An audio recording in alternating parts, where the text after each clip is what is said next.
Kadamu ogamba otya munnange embeera ki yonna gy'oli? Naye kati mwami Kadamu nze akubuuza gwe nga ggwe oba ne bannange nsonga ki oli gy'ayinza okuwa eyinza okuleetera omuntu ngamba bano Abawarabu okwongeza omuntu omusaala ng'akozesa omukozi omu. Tetwogera ku mulimu kyoyo omukozesa mutye gwakola mama baba biki. Naye n'agamba omukozi ono newankubadde nti bonna tebakikola naye abakikola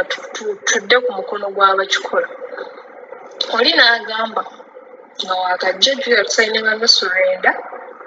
mucyo n'olwendo lwo nga terukyawera gamba nti nga bwe kyali luli nti emu yeeno liyalo y'emu yeeno yenkana 10,000 Uganda terukyawera kati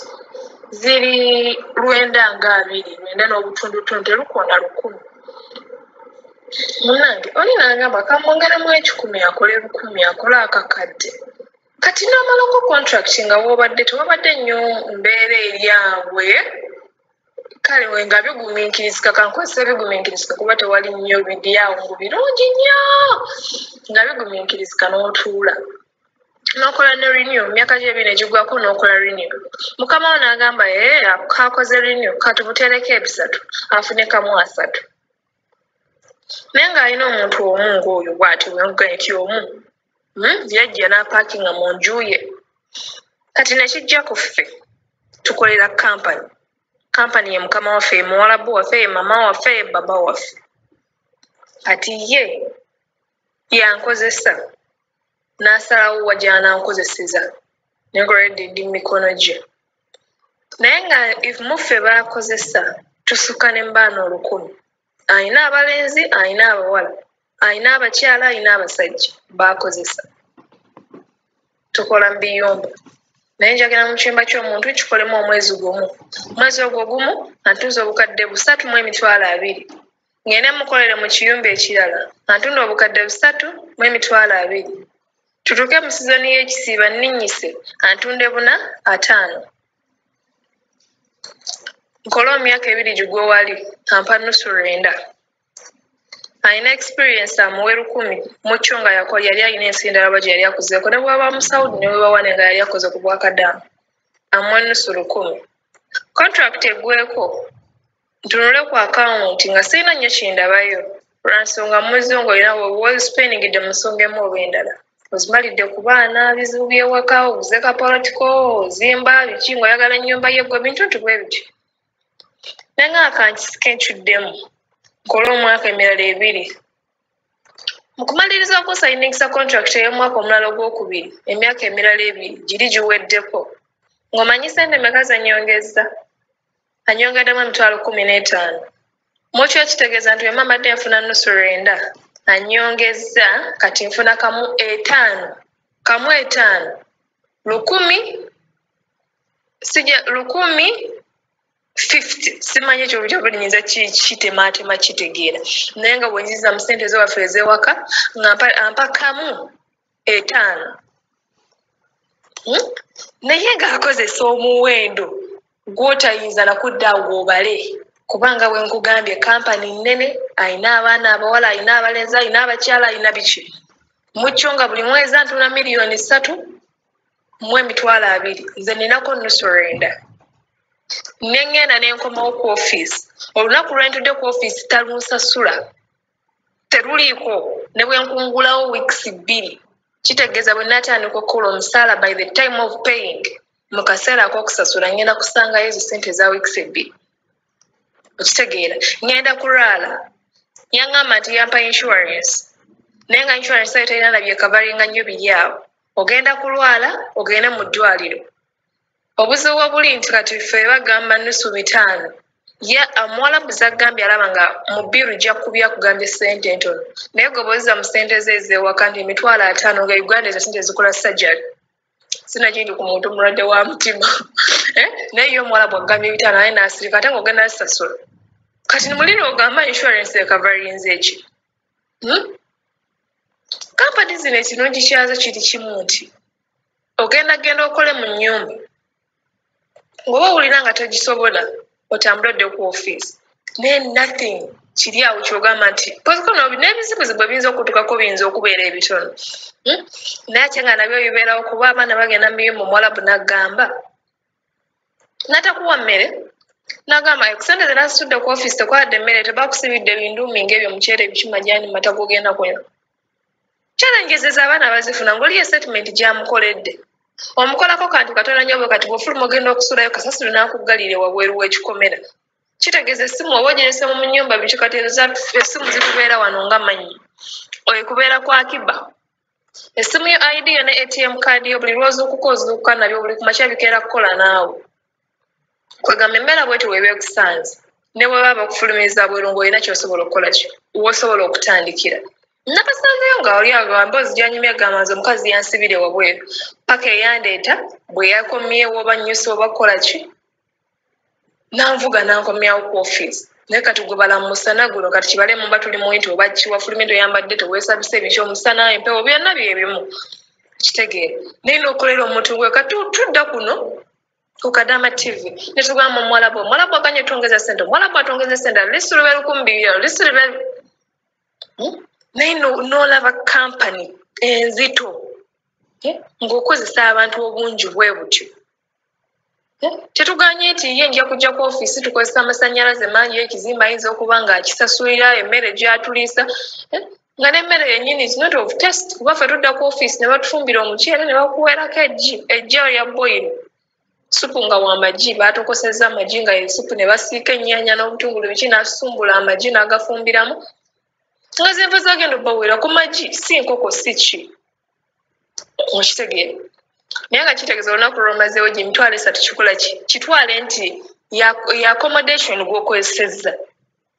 kwekulya kwokozeza ge mazzi g'oguza olunaku tekuliko nti onyedde ka juice nti oba onyedde ka pepsi kati nze nga nze mukazi wattu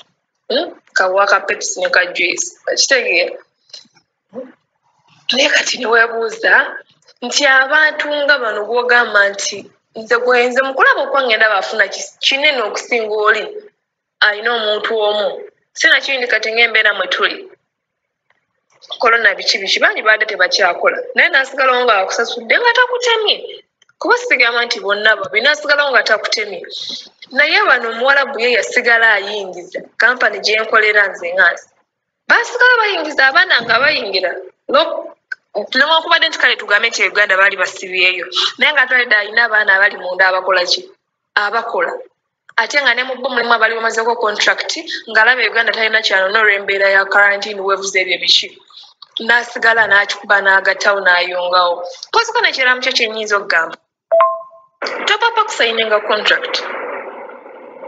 Mr. Kino ekintu kigamba abaana tebapapa kusayininga contract mpya sunuuyira omusaala tetuganye yesu emitwalo gye 15 gye bakongeddeko ku Rwanda ayinza okuba ali kyokola ki togifuna nti njazangu ez'abakama ba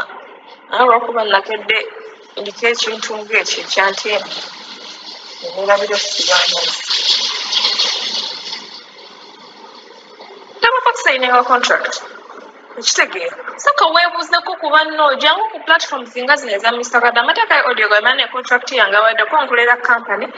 mbaneevula nusu Rwanda biki kati emirimu kyegiri ensi kati emirimu bagaba emirimu egy'enjawulo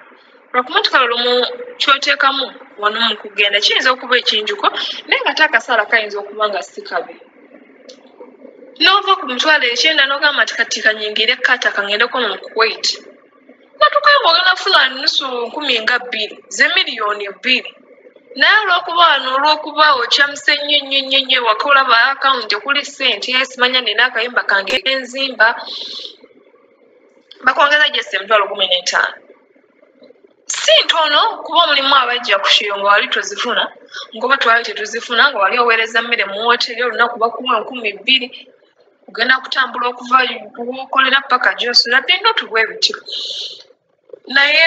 tolina nsonga lwaki otunuulira ekimabega kyewavaamu kati essaawa ino ozuukusiza ku bwongo omuntu alinyonyonyo obwongo bufe olina okuzuukukako ne butafaanagana nga bali abalina just ID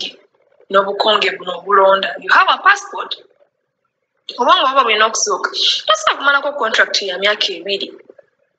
ofuna nusu Rwanda ate oli just akongezeemu emitwalo 15 simanyi bbeeyi ya baati ubandika Kadama atanazimba naye sisuubira nti kisobola okukuyamba n'okugula amabaati agamala ennyumba yo mu bbanga ettono erimu bweriti kuba tomanya ebitya bijja so tukyali mu bintu byaweevu abaana bali waka era oyinza okumala nguze muno zisupendinga ng'ate era still emyaka ebiri egikwetaaza okukola rini endala naye nga singa wagamba nti at least kale kanzire ewaka kuba kati tetujja kuweza batolo simba oba nfulume bampe paasipooti yange noonye ekirimu ebirala biki okusinziira biki ebitambula mu mawanga g'abawarabu odde ewaka okipamba ne buto paasipooti yo ogirina kati omanyiwo ow'okutandikira tebijja kumenya ennyo nga mu ntandikwa bino ebya agenti mbwanzibye ebiki muwadde akakadde nasuubiza okukola kino nakino ankubye ebiki kati omanye butya bw'otandikira bikusabedde genda Kadama TV wulira ani ataddeyo omulamwa gukwate ku kibuulize oguba gukuyamba guwuliriza otambule n'ogwo ekitegeere jangu weebuuzeeko ndinya omwami Kadama babakyala kino nakino kitambula ki naye alina osayininga contract kataba wakamala okugisayininga nawulirako munno beeyaddayo e Uganda n'agamba omanyi ngenze kata kukola naye manyi sente ze bagenda okumpa bagenda kumpa kamu 7 ate ebitengo ne bikwata ate bano abantu battabbo akusayiningisa contract nomala ogisayininga nga togenda gisazaamu bakala kate ku myaka egyo ebiri egy'okwejjusa nga gisinga nagiri ebiri gye watandikirako okwejjusa ebyo kubakanyiza ekibuuzo ekyange kinneebuusa ki ekiba kikukozesa bwe kityo omuntu wa munno omwana wa munno omuntu gw'omanyi nti kuba tusindika ssente batubuuza reason simanya bakubeerako simanya family maintenance ne savings kati gwe oba olaba ezo ssente zenyongeza zinkoza family maintenance ne saving kyokka batudda ku ofiisi ne batubuuza okamya okola ki lwaki ovuddeyo temwe abannayuganda ate mmwe temwagalirako ddala kukola oluuka mu nnyima ng'erimu abaana ng'okomawo oluuka mu nnyima ng'eri ebweti ng'okomawo kale ogenda kuddayo n'obula omugombo kati gwe gendayo naawe okoleyo olw'okuba ali mu katebe buno obwenyoola kale nekisinga okuneewusa olina omutunuulira nga naye mu Afrika muno n'omutunuulira ng'alaba ono ng'ali mu katebe yekyanga yenyoola naye mutuuka in terms of payment kati ejja abaana bwezuze mu bbanka bakebera ssente ku akawunti tebannasasula bakebera ssente ku akawunti tebannasasula kuba nze nabasangayo nga yebazungazisaani mbagala kusindika naye sirina nsonga lwaki nsindika nakuba batwala ogusooka teziriyo ne babatwala ogwokubiri teziriyo ne batwala ogwokusatu teziriyo ne baba teziriyo naye nga tuyingire namunaku z'omwezi ez'omwezi omulala nga tonnasasula ate nze nga kyemmanyi nti eyantwala okunkozesa yaleka akusasudde kati nze lwaki oba tonsasula ngaaye nekyosasula kitono ku kyoyingiza ani Kadama nga buli lukyandaba ensonga zaffe zigenziwanga bakadamu kati aye naddala ffe abakolera kampani kuba ojja kubeera mu kiyumba bwekyangamu endekyange emu bbiri ogaye mukamawo oba tonyongeza nga contract ogimazeko mpa passport nkolera ebintambuza ngende ewaka omazeko contract n'abadde ewaka bennyini okubazza ewaka lutalo kati ebikutabulanga n'owulyanga n'okudda onno yudda onno amma akuume mukulu Kadama